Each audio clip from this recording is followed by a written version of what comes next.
Assalamualaikum warahmatullahi wabarakatuh. Perkenalkan, nama saya Ananda Rizkum Devani dari Prodi Teknologi Rekayasa Otomotif dengan NIM 2309316059946. Di sini saya akan menjelaskan siklus Brighton pada turbojet.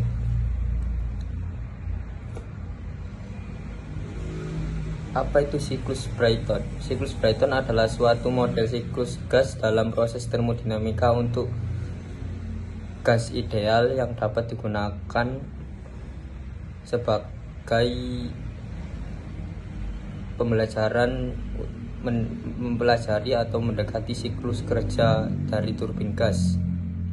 Siklus Brighton dalam bentuk idealnya terdiri dari dua proses isobarik dan dua proses isotropik. Dua proses isobarik terdiri dari sistem pembakaran gas turbin dan sisi pemulihan gas kalor, sedangkan kedua proses isotropik mewakili proses dari kompresi atau kompresor dan ekspansi turbin.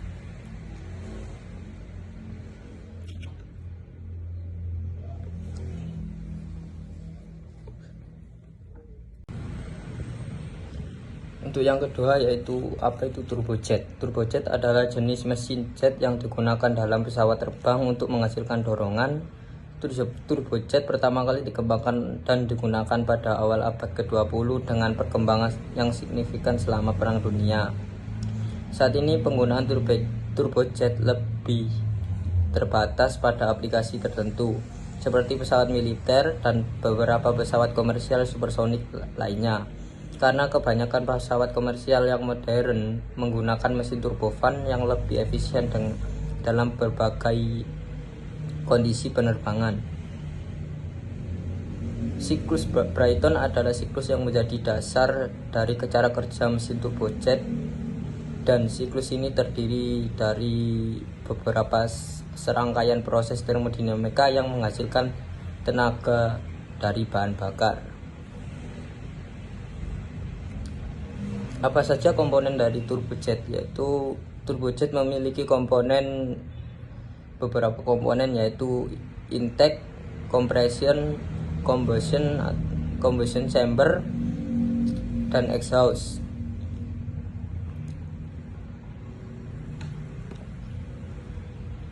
Dari beberapa komponen tersebut memiliki fungsi, yaitu diantara lain inline berfungsi menangkap udara dari lingkungan dan memperlambat alirannya sebelum masuk ke kompresor.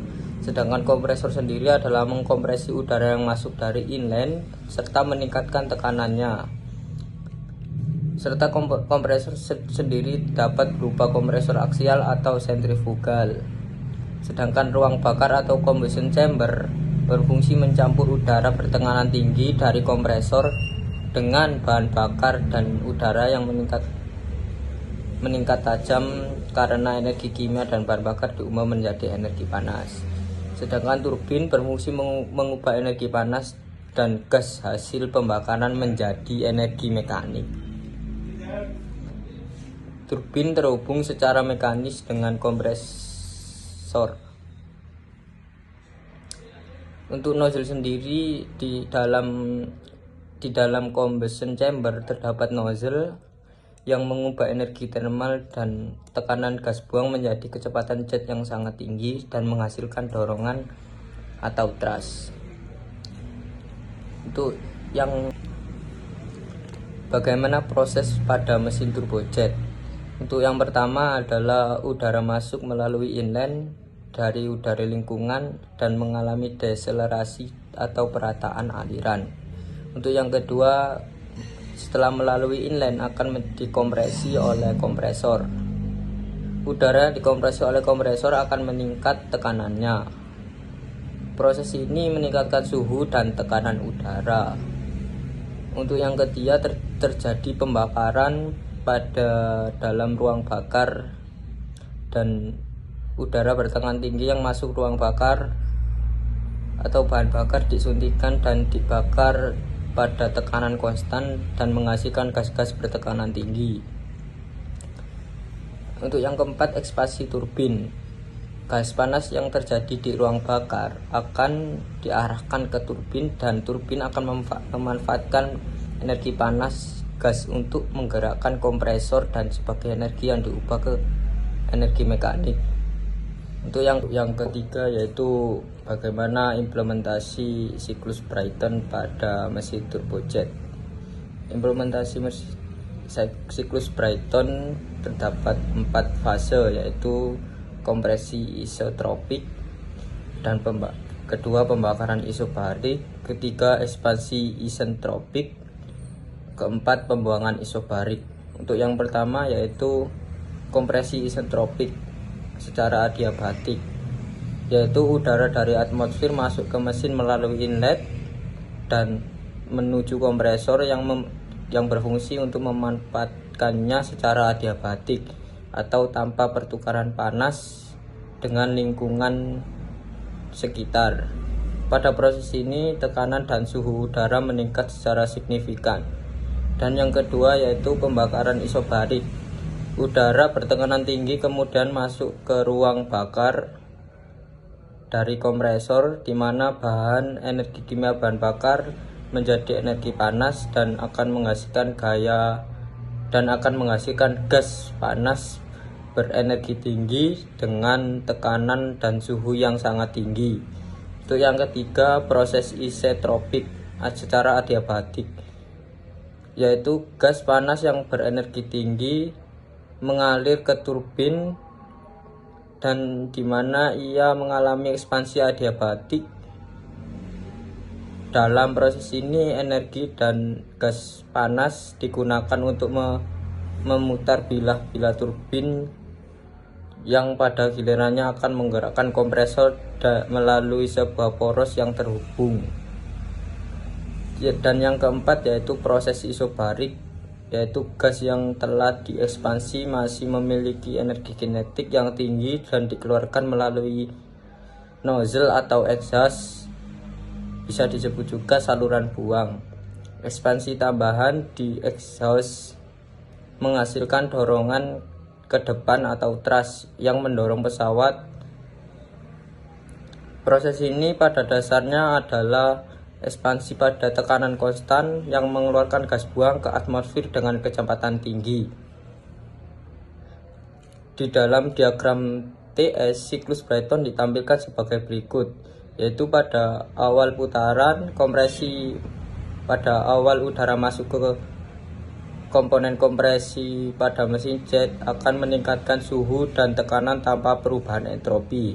Untuk ketiga yaitu penambahan panas isobarik, yaitu peningkatan suhu pada tekanan konstan dengan menggunakan combustion chamber. Untuk ekspansi isentropik atau penurunan suhu dan tekanan tanpa perubahan entropi dari 3 ke 4, yaitu dengan menggunakan udara dari inline akan mengalir ke seluruh bagian mesin jet. Dari 4 ke 1 yaitu pembuangan isobarik atau penurunan suhu pada tekanan konstan. Hal ini terjadi dikarenakan exhaust akan mengeluarkan tenaga dari hasil pembakaran dari combustion chamber. Yang ketiga yaitu analisis thermal dan output tenaga pada siklus Brayton di turbin jet. Efisiensi thermal pada mesin turbin jet yaitu tergantung pada rasio tekanan yang dicapai oleh kompresor. Semakin tinggi rasio tekanan, semakin tinggi efisien thermal, karena ini meningkatkan suhu gas masuk ke turbin sehingga lebih banyak energi yang diekstraksi, namun efisien dan dipengaruhi oleh suhu maksimum yang ditoleransi oleh material mesin. Pembatasan suhu maksimum ini menjadi kendala utama dalam meningkatkan efisiensi thermal. Dan output tenaga sendiri pada mesin turbojet yaitu diukur dari dorongan yang dihasilkan oleh ekspansi gas buang melalui exhaust. Dorongan ini langsung mempengaruhi kecepatan pesawat dan mesin turbojet. Pada mesin turbojet, output tenaga terutama ditransmisikan ke propeller, dan propeller akan menggerakkan turbin dan yang menghasilkan dorongan melalui interaksi langsung dengan udara yang dihasilkan combustion chamber. Ini membuat turbojet lebih efisien pada kecepatan rendah hingga menengah dibandingkan turboprop.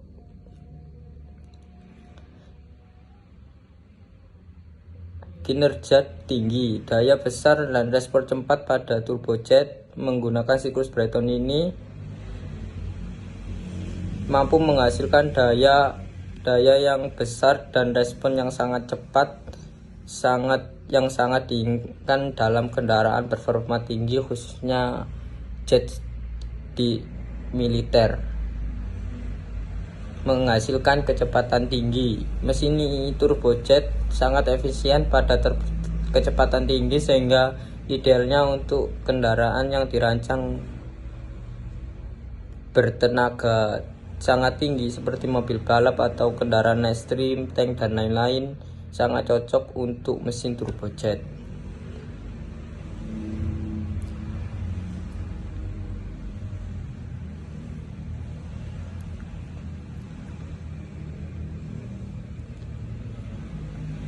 Untuk yang keempat yaitu keuntungan pada mesin superjet turbojet. Untuk yang pertama yaitu efisiensi pada kecepatan yang tinggi. Mesin turbojet dirancang untuk menghasilkan kecepatan yang tinggi dan ini sangat menguntungkan bagi kendaraan yang membutuhkan performa tinggi dan akselerasi yang cepat serta kecepatan tinggi. Desain yang kompak, ruang dan berat yang dengan rasio terhadap berat yang tinggi, mesin ini memungkinkan desain kendaraan yang lebih kompak dan lebih ringan tanpa mengorbankan performa pada mesin jetnya sendiri. Fleksibilitas bahan bakar, beragam pilihan bahan bakar. Mesin super Brayton menggunakan berbagai jenis bahan bakar seperti aftur pada mesin pesawat, jet, dan lain-lain, termasuk bahan bakar jet diesel dan beberapa jenis bahan bakar lainnya yang fleksibel dalam pengoperasian mesin ini. Sekian presentasi tentang siklus Brayton pada mesin turbojet.